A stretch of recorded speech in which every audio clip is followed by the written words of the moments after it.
So the original owner of the Volvo, who's on this plastic delivery card, he only kept the car for about 6 months.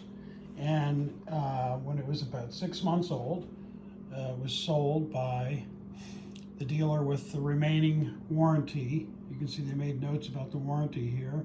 So it was sold in April 30th, 1971 to a chemical engineer.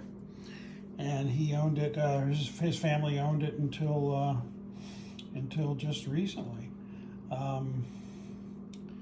You can see here's the original delivery papers from when he bought it.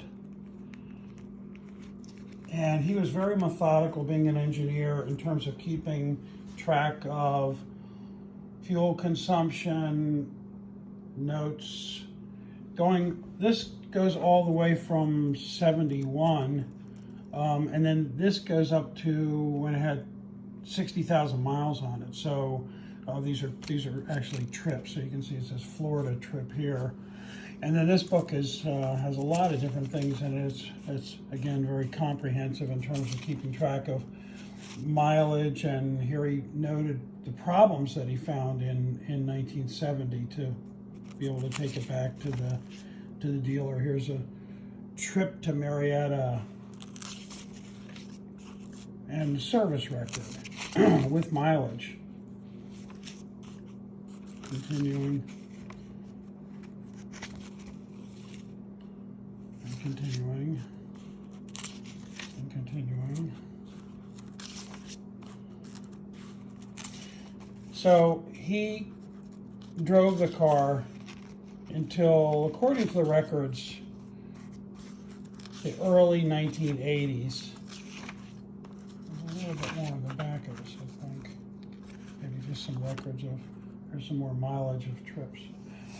Drove the car until the until the early 1980s. And we have here his service records, of which many of them have the mileage on it.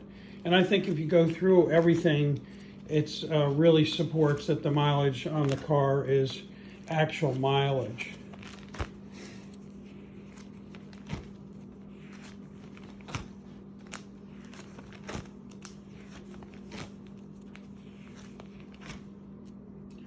There's a mileage 40,000, for instance, on there. And there's a mileage of 49,711 miles on there.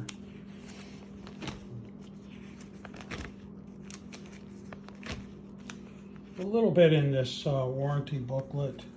It's got a stub here for one of the first services.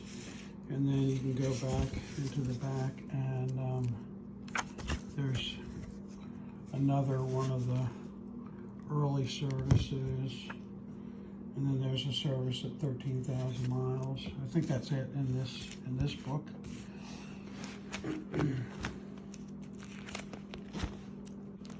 And some registrations.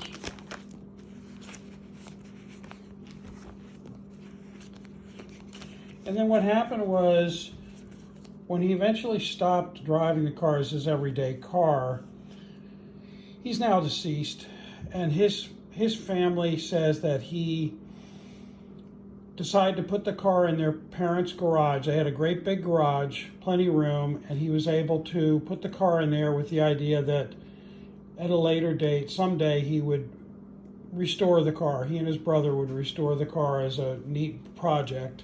And so, being a chemical engineer, he had his own ideas of how to do this.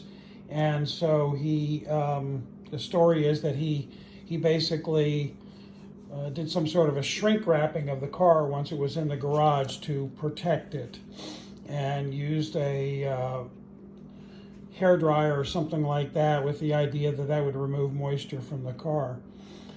It stayed in there for at least a decade, from what I can tell from the paperwork. And then what happened was, it was brought out and sent to the restoration shop. He had a Corvette and he had a DeLorean. So he had this shop, this Corvette shop, work on his Corvette and his DeLorean. And so he sent the sent the Volvo to them.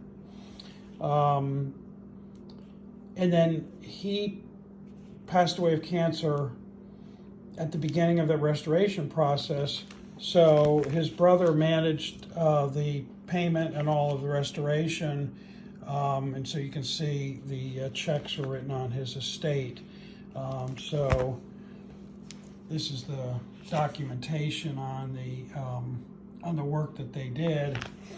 And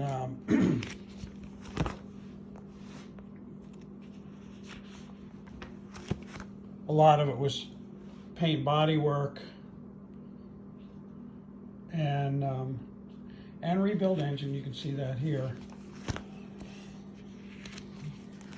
And so that went on from 2012 to 2014, and there's a total of $70,000 in checks written for this work to the restoration shop.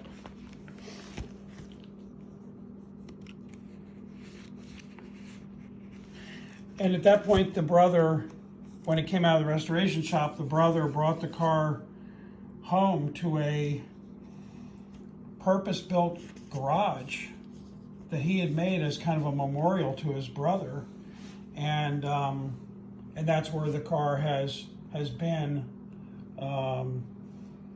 since around 2014, with hardly any miles put on it during that time.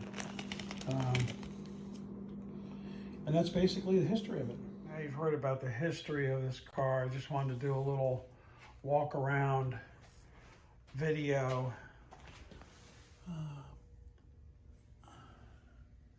And kind of show you how there's, even though it's restored, there's quite a bit of originality.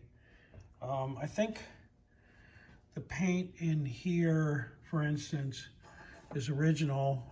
There's no paint line or anything. I think like that label is the original label. And just down into you can just kind of see it if you look carefully into a lot of the crevices. You can kind of see the originality of this inner engine bay paint, and a fair amount of original parts in the engine. Obviously, this was replaced. I know the steering, right down there, the mount for the steering was replaced. And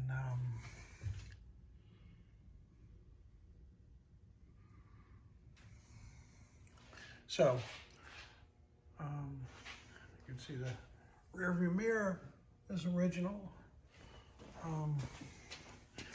And let's go in here, the jams.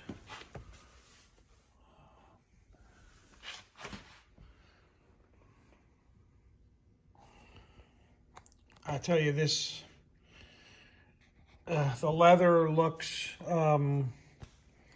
darker than it looks in the video, but it's, I can't tell you whether it's dark blue or black. In my eyes, sometimes I think it's dark blue and sometimes I think it's black.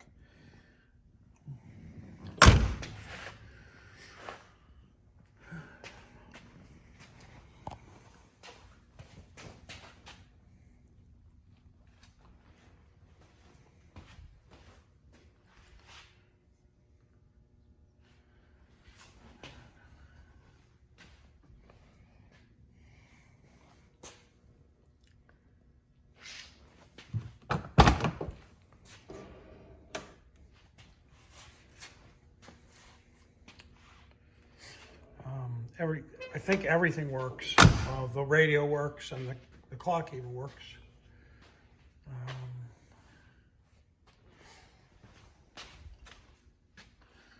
Now let's look in this side of the engine bay. Same thing over here. There's no paint line here. I think that's the original label, and every indication is this is either mostly or all original paint in here. Oh, in particular, the battery area. We did clean it out a little bit here, just, you know, whatever, dust and debris or something.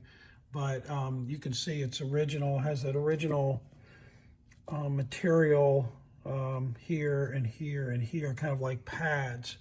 And so that's an area, of course, that with most cars, not just these, where you're going to get the rust out, but it's really, really well preserved.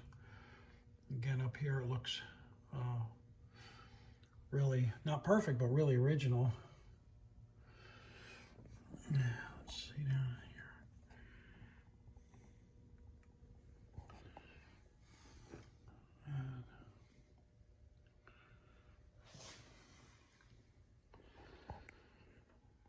So that gives you an idea.